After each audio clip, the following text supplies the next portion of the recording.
lanjut. Nah, contoh sepele ya Koko, motongin sayuran Koko, motongin sayuran ya. Iya. Nyonya ngajarin cara motonginnya miring misalnya kayak gitu. Hari ini ya. Terus besok aku waktu sayuran itu aku potong miring-miring, dia masih bilang gini, siapa yang nyuruh kamu motong sayuran kayak gitu? Loh, kemarin kan Nyonya ngajarin aku motongnya seperti ini. Emangnya sayuran kayak gitu cuma bisa dimasak seperti itu? Sayuran kayak gitu kan bisa di model-model masakan macam-macam.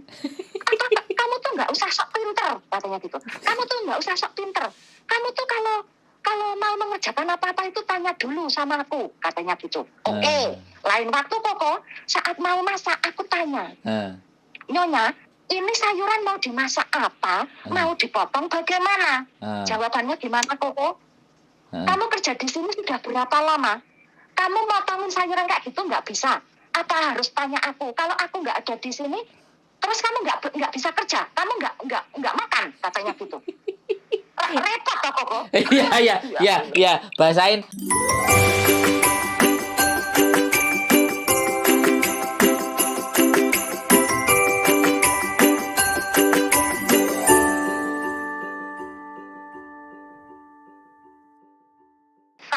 Akhirnya mereka marah. Ya saya berpikir banyak seperti itu Koko, panjang lebar seperti itu.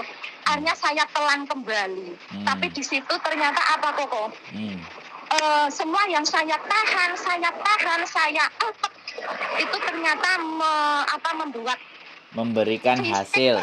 Jiwa saya itu sakit Koko. Saya waktu itu sampai masuk rumah sakit 2 kali. Waduh. Itu, iya, yang pertama aku divonis gejala ginjal. Masuk rumah sakit 3 hari, setelah di rumah sakit dicek-cek saya sehat, nggak ada penyakit apa-apa. Pulang. Baru di rumah 2 bulan, masuk rumah sakit lagi, saya itu divonis kayak jantung, asma, pokoknya penyakit dalam-dalam itu toh Koko. Itu karena apa? Yang masuk rumah sakit kedua kali itu saya sudah seperti orang stres yang depresi berat. Karena saya setiap ada dering telepon kok di situ tertulis Nyonya Dadai kayak gitu. Saya itu sudah ketakutan mengkeret. Dan itu baru lihat tulisannya saja, majikan saya telepon saya. Jadi ketakutan yang bertahun-tahun saya pendam, tekanan batin saya simpan sendiri, saya nggak berani sampaikan ke majikan seperti itu. Jadi penyakit buat saya depresi berat waktu itu Koko. Di rumah sakit itu sampai dokter, suster itu ngelus-ngelus kepala saya hanya memberikan ketenangan, kenyamanan ke jiwa saya. Terus hal itu sama dokter disampaikan ke majikan saya yang ngeceng saya kan anaknya Nyonya, yang ngeceng saya anaknya Nyonya. Terus disampaikan kalau ini cecemu itu nggak ada penyakit apa-apa, dia sehat. Cuma dia depresi berat. Ada sesuatu yang dia simpan sendiri, yang dia akhirnya menjadikan dia seperti itu. Akhirnya majikan saya itu bertanya pelan-pelan ke saya, kamu ada apa Cece? Coba kamu ngomong ke saya. Akhirnya saya cerita pelan-pelan ke dia, intinya ya masalah mamanya dia itu yang aku anggap Nyonya itu kan. Selama ini aku diem, ciuce, gini. Oh iya, aku paham Cece, oke. Kamu tenangkan pikirmu, kamu kerja seperti biasa, nanti masalah mamaku biar aku sama adik-adikku yang urus, seperti itu. Tapi benar Koko, setelah semua bisa aku luapkan ke majikanku, lega rasanya Koko. Dan setelah itu Koko mau tahu ya Koko, dulu aku yang badanku kurus kering, sekarang aku bisa seger gemukan karena udah plong gitu loh Kok. Dan sekarang aku bisa menjalani pekerjaanku, enjoy seperti itu, meskipun sinyonya masih kadang kala ya masih seperti itu, sudah tak anggap itu kebiasaan orang tua ya dimanapun samalah, pikirku seperti itu Koko. Tapi alhamdulillah semuanya bisa berubah lebih baik, terutama untuk diri saya sendiri sih, saya merasa seperti itu. Kalau masalah majikan, setelah saya menyimak video-videonya Miss Yuni sama Koko, agensi Bandung itu hanya yang membuat saya ternyata alhamdulillah aku mengalami perlakuan seperti ini, omongan seperti ini. Ternyata cece-cece di luar sana masih banyak yang lebih parah daripada yang saya terima seperti itu. Padahal udah sakit ya? Udah masuk rumah sakit padahal ya? Itu benar-benar depresi berat saya Koko.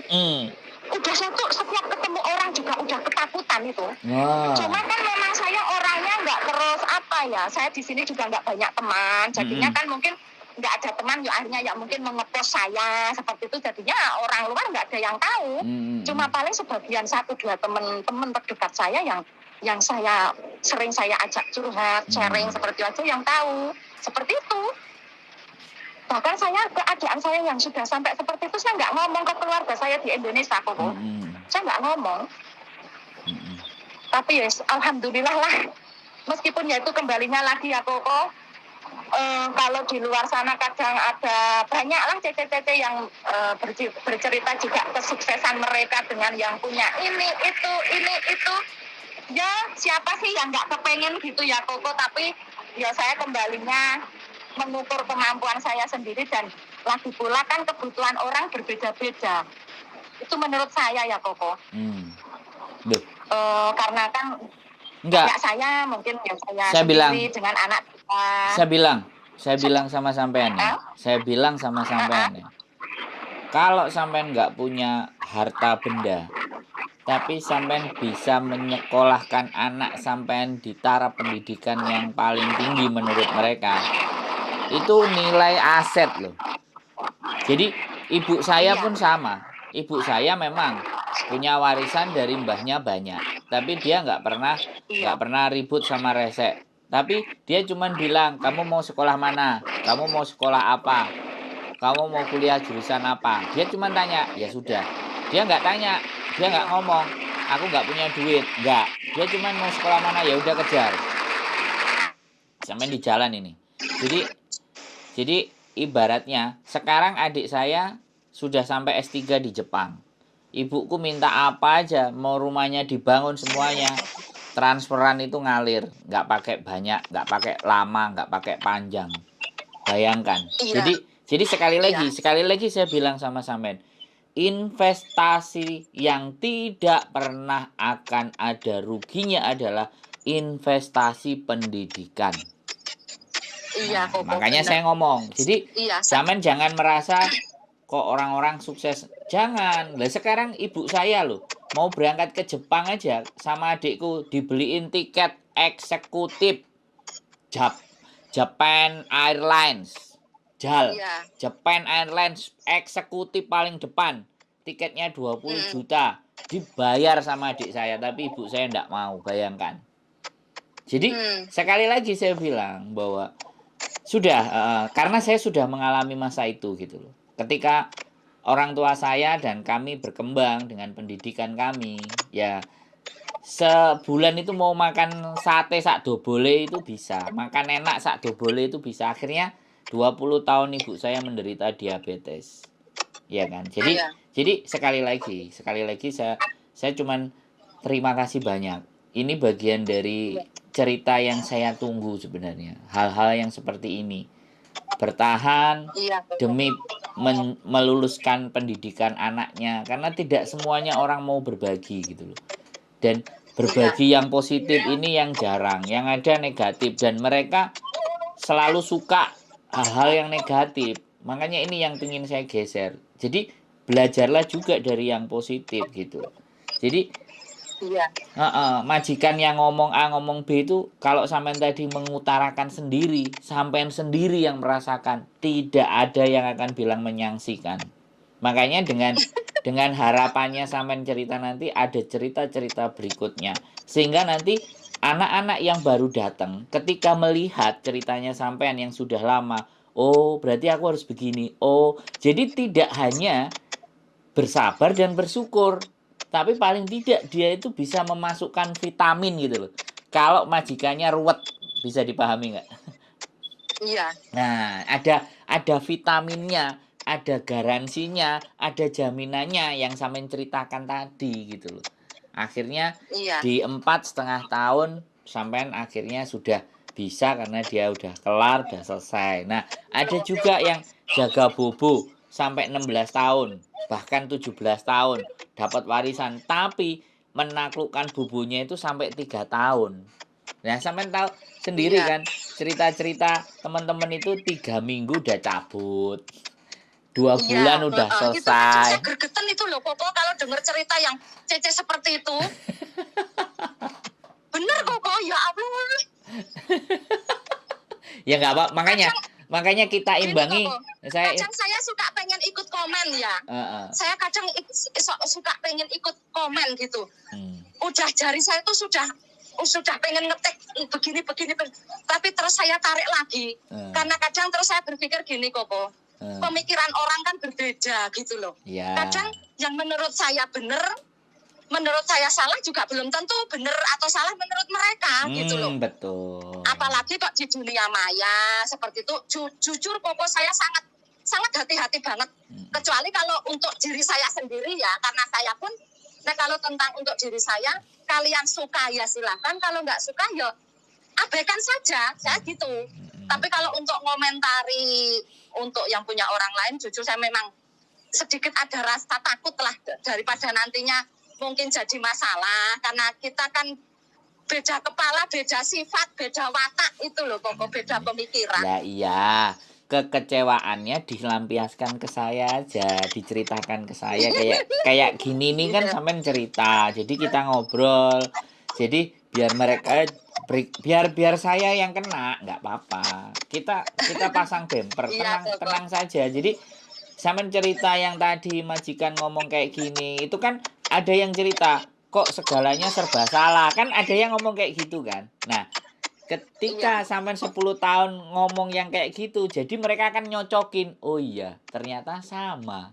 Jadi dan mbaknya yang cerita tadi di kontennya si Sandro Jabrik, dia sampai 10 tahun, saya juga harus bisa lah. Kalau mbaknya itu bisa, saya juga harus bisa, kan gitu loh Bu, ya kan? Iya. Ya ini bener itu loh Koko. Ini ya Koko, saya setiap dulu waktu awal setiap mau finish kontrak itu, saya sudah gini, apalagi kalau ingat kata-kata, sikap nyonya saya yang seperti itu, saya sudah, titenono, finish ini aku pergi, aku gitu ya Koko. Tapi saat menjelang finish, terutama karena kalau tuan sama anak kan anaknya kan ada 4, cewek 3, cowok 1. Itu semua baik sikapnya sama saya Koko. Omongannya juga baik, sopan, nggak pernah pedes, nggak pernah, ya pokoknya baik lah. Yuk terus yang ngejeng aku selalu bilang gini, setiap mau finish nih, tolong kamu tambah lagi ya, gini. Saya tuh mengingat kebaikan mereka akhirnya aku luluh. Dan selain aku luluh dengan kebaikan mereka, saya berpikirnya gini kok, kalau aku cari majikan baru, aku harus adaptasi lagi, penyesuaian dengan majikan yang mungkin, kalau aku dapat lebih baik, kalau malah lebih buruk, seperti itu ya Koko. Terus yang jadi pertimbangan saya lagi, kalau saya juga pindah majikan, karena saya merasa saya punya kekurangan, terutama dari segi bahasa. Kalau majikan saya terus telaten menerima saya dengan harus belajar dulu seperti itu. Kalau enggak, sedangkan majikan saya yang ini kan sudah dengan bahasa saya yang pecokot itu mereka ngerti gitu loh Koko. Tahu. Jadinya di situ banyak pertimbangan yang membuat saya hanya terus bertahan dan bahkan sampai ini besok saya mau renew yang ke-6 Koko di sini. Di majikan saya ini. Padahal setiap mau renew ya itu Koko, saya udah kalau ingat majikan saya seperti itu, majikan di luar sana banyak yang mencari Cece. Aku kadang juga punya pikiran seperti itu Koko. Aku tinggal mau pilih majikan yang seperti apa juga. Aku gitu. Tapi setelah mau tiba waktunya aku pikir lagi, aku bolak-balik olah alih lagi Koko. Untung ruginya. Apalagi kok sampai mungkin nggak tahan sampai nge-break interminute yang apalagi peraturan sekarang ini yang saya dengar seperti itu ya Koko. Harus mau nggak mau harus pulang Indo. Saya berpikir lagi di situ. Loh kok aku buang-buang waktu. Pulang Indo, proses masih nunggu, nanti masih potongan lagi. Sedangkan kebutuhan saya sudah menunggu gitu loh Koko. Betul. Itu. Betul. Yang akhirnya saya tetap bertahan hanya sudahlah. Ya jujur Koko, memang akhirnya saya yang selalu menilai diri saya sendiri. Saya sudah nggak memikirkan diri saya sendiri. Yang penting niat saya ke sini mau apa untuk anak-anak, bismillah. Dan nanti kalau saya masih diberi kesempatan, umur, dan masih terpakai tenaga saya di sini, ya mungkin baru di situ saya mulai memikirkan diri saya sendiri. Saya gitu. Jujur, apalagi dengan kondisi yang saya dengar Indonesia begini, belum berani saya Koko untuk memutuskan pulang Indo. Oke. Dan lama-lama ya enjoy lah, ya apa ya, apalagi ya semakin kesini kondisi saya di majikan saya, ya saya dibilang wes penak-penak uang saya di sini tuh gitu loh, dibandingkan kalau dengar cerita Cece yang seperti itu gitu loh. Witing tresno jalaran saka kulino. Wah. Kulino ya, alhamdulillah Koko. Kadang gini kok. Ini tuan sama nyonya saya itu kan sudah lama nggak komunikasi Koko. Satu rumah nggak ada komunikasi. Meskipun makan satu meja, ya tuan saya waktunya makan saya panggil, dia duduk makan, selesai dia langsung masuk kamar lagi. Dia itu teman bicaranya cuma saya Koko. Kadang mereka itu dari nyonya, anak-anaknya, kalau ada sesuatu yang pengen disampaikan ke tuan, itu lewat saya. Jadi ngomongnya ke saya, Cece, tolong ngomong sama papa, gini, kayak gitu. Dan tuannya pun juga seperti itu. Kalau misalnya mau menyampaikan apa ya, lewat saya. Kadang di situ ya, saya kadang jadi bingung karena kadang semua majikan itu juga beda kemauan loh, Koko. Itu juga harus dijadikan para cece-cece itu juga memang harus di posisi yang kita harus mengerti. Ya nggak usah mengeluh. Yang katanya mungkin setiap masa nyonya pengen gini, tuan pengen gini, anaknya pengen gini, terus kita kerja gimana? Ya lakukan aja sebisa kita. Ya memang menurutku sih rata-rata ya seperti itu. Kita nggak usah merasa, apalagi terus kita yang harus mengatur mereka gitu, dan supaya mungkin keinginan mereka biar sama kayak gitu. Karena kadang saya menyimak dari video-video yang saya simak itu ya, kadang kan Cece yang protes seperti itu Koko. Mereka mengeluhkan hal-hal itu juga. Jadi masalahnya sebenarnya sama kan? Iya. Luar biasa. Iya. Luar biasa. Kira-kira berapa tahun lagi nih? Kalau rencana sih Koko mau 1 kontrak ini aja. Oke. Udah. Tapi ya nggak tahu. Loh Koko, kalau mau tahu dulu awal saya memutuskan mau jadi TKW, saya pamit ke anak-anak saya, ke keluarga saya, aku cukup 1 kontrak pulang. Dulu saya seperti itu Koko. Ternyata? Tapi prakteknya ya karena akhirnya dituntut kebutuhan itu tadi Koko, 1 terselesaikan, ada lagi. Ya memang kadang orang ada yang bilang gini, ya nek nuruti duniawi nggak ada habisnya. Ya memang, tapi kan yang penting itu kita juga selektif gitu loh Koko. Maksudnya bukan hal-hal yang tidak penting atau hal-hal yang apa ya, bisa dibilang mubazir lah. Saya kan juga memprioritaskan, bukan saya tetap bertahan di sini bukan untuk mencari kesenangan saya sendiri loh. Bahkan saya mengabaikan itu semua saya di sini. Oke. Seperti itu. Mantap. Istimewa. 37 menit pelajaran berharga dari sampean. Mudah-mudahan mudah-mudahan bisa diambil pembelajarannya untuk pasti yang mendengar. Pasti. Dan bahkan mungkin apalagi bagi khususnya cece-cece yang baru berkeinginan berangkat ke Hong Kong atau ke luar negeri lah, dimanapun jurusannya. Seperti itu. Siap. Pokoknya jangan melihat saat kita yang di sini healing, selfie seperti itu.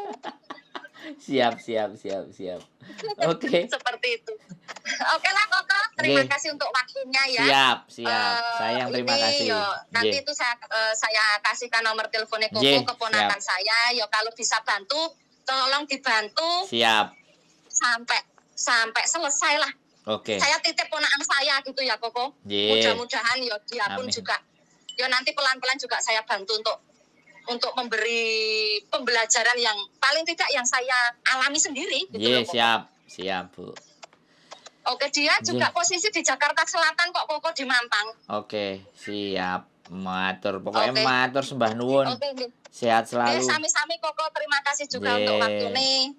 Mau mendengarkan pasti celotehan saya. Ini pelajaran berharga. Oke, Koko, saya tak lanjut. Ini lagi belanja. Sembah nuwun, sembah nuwun. Bye. Luar biasa ceritanya ya. Yes, curhatan yang kayak ini yang saya tunggu. Keep stay tune, ambil manfaatnya, ambil positif, ambil sisi yang bagusnya. Keep stay tune in my YouTube channel and see you. Bye-bye.